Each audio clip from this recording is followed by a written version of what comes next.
में टॉपर की तरह कॉपी कैसे लिखे। अगर टॉपर की तरह कॉपी लिखोगे तो नंबरों की बारिश होगी, पर ऐसा भी नहीं है कि आपने पढ़ा तो कुछ भी नहीं और नंबरों की बारिश हो ही जाए। इस वीडियो को देखने के बाद में आप कॉपी लिखने का ऐसा टॉपर सीक्रेट जानने वाले हो जिससे आपको आपकी मेहनत का 100% मिलने वाला है। ये वीडियो बेहद खास है उन लोगों के लिए जो इस साल बोर्ड एग्जाम की प्रिपरेशन कर रहे हैं। कुछ ना जानने से अच्छा है कुछ जान लेना, जिससे आपका एग्जाम एक्सपीरियंस पहले से और बेहतर हो जाए। मान लो एग्जाम में पूछे गए क्वेश्चंस का आंसर आपने सही दिया, जितने क्वेश्चन आपको मालूम थे उन सब का आंसर आपने सही दिया, लेकिन जितने नंबर का आपने आंसर बनाया उतने नंबर नहीं। ऐसा आखिर क्यों हुआ, उसी प्रॉब्लम को इस वीडियो में जानेंगे और सॉल्व करेंगे। देखो हम पूरी साल जितनी भी पढ़ाई करते उस सब का मेन पर्पस एग्जाम ही होता है, और एग्जाम में हमारा प्रेजेंटेशन कैसा हुआ ये सबसे इंपॉर्टेंट होता है। नॉलेज के साथ साथ हमारा प्रेजेंटेशन भी एग्जाम में नंबर डिसाइड करता है। हमारे पास जो भी नॉलेज है अगर हम सामने वाले को क्लियर नहीं समझा पा रहे तो उसका कोई भी फायदा नहीं होगा। इसलिए मैं आपको ये बताना चाहती हूँ अगर आपके पास नॉलेज है तो आप उसे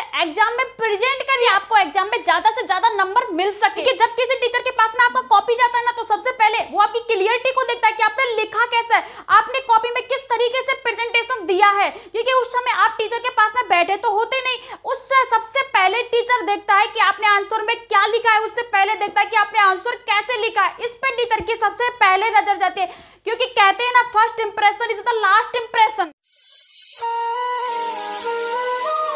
तो हाय एवरीवन और मेरा नाम है चाहत शर्मा और आज की इस वीडियो का बहुत ही शानदार टॉपिक रहने वाला है 2024 बोर्ड परीक्षा में पेपर लिखने का सही तरीका जानो, 95% पक्का आएगा। तो वो तरीका हम आपको बताने वाले, 5 तरीके हम आपको बताएंगे 1 बाय 1 करके सारी डिटेल्स हमें। ये आप देख सकते हो कि एग्जाम में कॉपी लिखने का सही तरीका क्या है, एग्जाम हॉल में डर को कैसे खत्म करें, टॉपर कॉपी कैसे लिखते हैं, क्या आपकी हैंड राइटिंग अच्छी नहीं है, क्या आपकी स्पीड कम है तो उसको ठीक कैसे करें, सारी चीजों के बारे में बात करने वाले। दोस्तों चैनल पहली बार विजिट करो तो भाई एक बार सब्सक्राइब जरूर कर लीजिएगा। सबसे पहले हम फर्स्ट पॉइंट के बारे में बात करने वाले, एग्जाम में कॉपी को लिखने का सही तरीका क्या है। देखिए कॉपी लिखने से पहले आपको सभी क्वेश्चंस को बहुत ही ध्यान से पढ़ना है, क्योंकि एग्जाम में बहुत सारे क्वेश्चंस ऐसे होते हैं जिसका आंसर देना आपके लिए बहुत ही मुश्किल होता है। अगर दोस्तों आपने क्वेश्चंस पेपर को ध्यान से नहीं पढ़ा और आपने स्टार्ट कर दिया फर्स्ट क्वेश्चन को करना जो आपको लगता है कि थोड़ा बहुत ही आता है, अगर आपको उस क्वेश्चन का आंसर नहीं आ रहा तो आप क्या करोगे, आप फर्स्ट टाइम ही आपकी कॉपी का जो प्रेजेंटेशन है वही खराब हो जाएगा।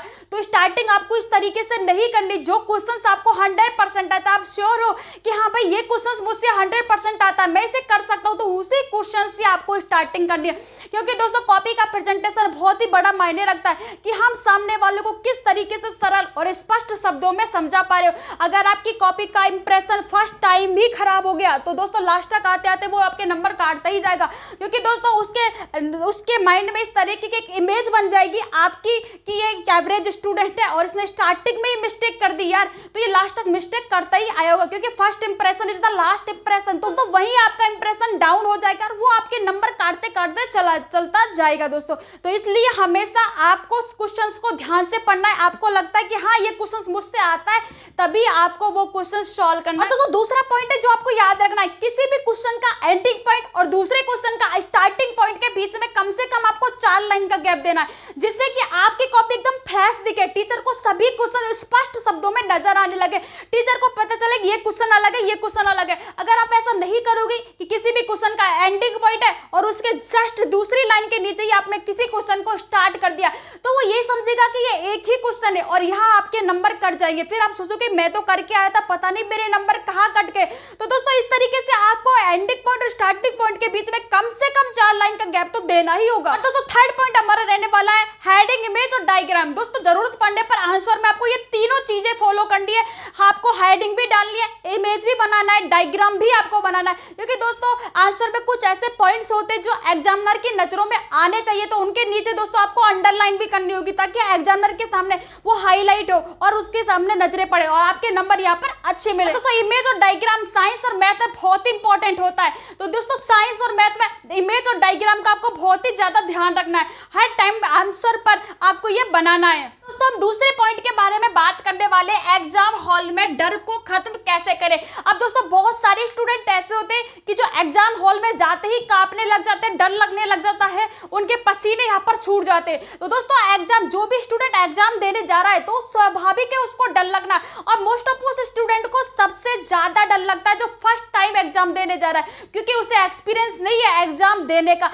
अगर हमें इस एग्जाम देने का एक्सपीरियंस हो जाए तो हमें डर कम लगता है। इस डर को खत्म करने के लिए प्रीवियस पेपर सॉल्व करना स्टार्ट कर दीजिए, जिससे आपका एग्जाम एक्सपीरियंस बढ़ेगा। अगर आपका एग्जाम एक्सपीरियंस बढ़ेगा तो आपको डर भी कम लगेगा और आपको लिखने का तरीका भी आएगा कि एग्जाम में लिखते कैसे। और सबसे इंपॉर्टेंट, आपको यह पता चलेगा कि बोर्ड किस टाइप का क्वेश्चंस देता है। आपके माइंड में इमेज बनेगी कि भाई बोर्ड इस तरीके के क्वेश्चंस देखता है, इस तरीके से आपको लिखना भी अच्छा आएगा, आप लिख भी पाओगे। और आपको पता चलेगा कि आप कितने टाइम में आप अपने पेपर को कंप्लीट कर रहे हो। और सबसे इंपॉर्टेंट, आपको खुद पता चलेगा कि आप भी, आपकी प्रिपरेशन किस तरीके से, आपकी कहां कमी रह रही है, अभी आपको वो कमी आप सुधार सकते हो। तो इसलिए सबसे इंपॉर्टेंट है, डर को भगाने के लिए प्रीवियस पेपर सॉल्व करना स्टार्ट कर दीजिए। आपको इंप्रूव करोगे, आप खुद अपने आप को इंप्रूव कर सकते हो और आपका डर भी यहाँ पर खत्म हो जाएगा। जब आप एग्जाम देने जाओगे ना, तब आपको डर नहीं लगेगा, क्योंकि आपको पता होगा कि एग्जाम में किस टाइप के क्वेश्चन आते हैं, किस तरीके से सॉल्व करने हैं। तो वो सारी इमेज आपके माइंड में क्रिएट होगी, तो इसलिए आपको उस टाइम डर नहीं लगेगा। तो ये चीजें बहुत ही बेस्ट है अपने एग्जाम हॉल के डर को भगाने के। दोस्तों एक चीज आपको याद रखनी है, जब भी आप एग्जाम देने जाते हो तो एग्जाम को स्टार्ट होने से पहले आपको एकदम रिलैक्स होना है। और आपको एक चीज याद रखनी है दोस्तों कि आपको न्यू पेन कभी भी लेकर नहीं जाना। बहुत सारे स्टूडेंट ऐसे होते हैं कि एग्जाम भी स्टार्ट हो रहा है, अभी न्यू पेन खरीद कर लाएंगे, तो न्यू पेन आपको नहीं लेके जाना, क्योंकि ये आपका प्रेजेंटेशन को खराब कर देता है। बहुत सारे ऐसे होते हैं न्यू पेन जिससे हमारी हैंड राइटिंग अच्छी नहीं बैठती, फिर वो सारी हैंड राइटिंग खराब होती चली जाती है। तो जिस पेन का आप यूज कर रहे हो, पहले से यूज कर रहे हो, उसी पेन को लेकर जाना है, क्योंकि उस पेन की आपको थोड़ी बहुत आदत है, आप फास्ट लिख पाओगे। न्यू पेन से हम फास्ट भी नहीं लिख पाते, तो ये चीज आपको अपने माइंड में रखनी है। दोस्तों हमारा थर्ड पॉइंट रहने वाला है, टॉपर कॉपी को कैसे लिखते हैं, एग्जाम में टॉपर कॉपी में कैसे लिखते हैं। दोस्तों जितने भी टॉपर की कॉपी देखी गई है उस सब में चार चीजें बिल्कुल कॉमन है। वो क्या रहती है, हेडिंग, डायग्राम, इमेज और आंसर को स्पष्ट शब्दों में समझाना। ये चार चीजें हर एक टॉपर की कॉपी में कॉमन होती है। आप एग्जाम से पहले टॉपर की कॉपी का एनालिसिस कीजिए, जिससे आपका एक्सपीरियंस बढ़ जाए और आपको सीखने की जरूरत है कि आपको किस तरीके से लिखना होता है। देखो दोस्तों कई बार ऐसा होता है कि हम पूरी साल बहुत अच्छी तरीके से मेहनत करते हैं, बहुत ज्यादा मेहनत करते हैं, पर लास्ट में हमें यही नहीं पता कि कॉपी में लिखा कैसे जाता है। जितनी स्टडी एक टॉपर स्टूडेंट ने की है, जितना एक टॉपर स्टूडेंट को आता है उतना आपको भी आता है, पर आपको यही नहीं पता कि कॉपी में लिखना कैसे, तो भाई आपके नंबर यहाँ पर इंप्रूव नहीं होंगे, कट जाएंगे। तो आपको क्या करना है, आपको जितना हो सके टॉपर की कॉपी का बार बार एनालिसिस करो, फिर आपको पता चल जाएगा कि आखिर आंसर में लिखना कैसे होता है। 4 नंबर के बारे में बात करने वाले, क्या आपकी हैंड राइटिंग अच्छी नहीं है। क्या दोस्तों आपकी हैंड राइटिंग अच्छी नहीं है। अब बहुत सारे स्टूडेंट है काफी इंटेलिजेंट है, पर उनकी हैंड राइटिंग अच्छी नहीं है। और मोस्ट ऑफ होता है जो बहुत सारे इंटेलिजेंट होते हैं ना, उनकी हैंड राइटिंग अच्छी नहीं होती। अब इस बात की टेंशन है यार, हैंड राइटिंग अच्छी नहीं है, क्या करें।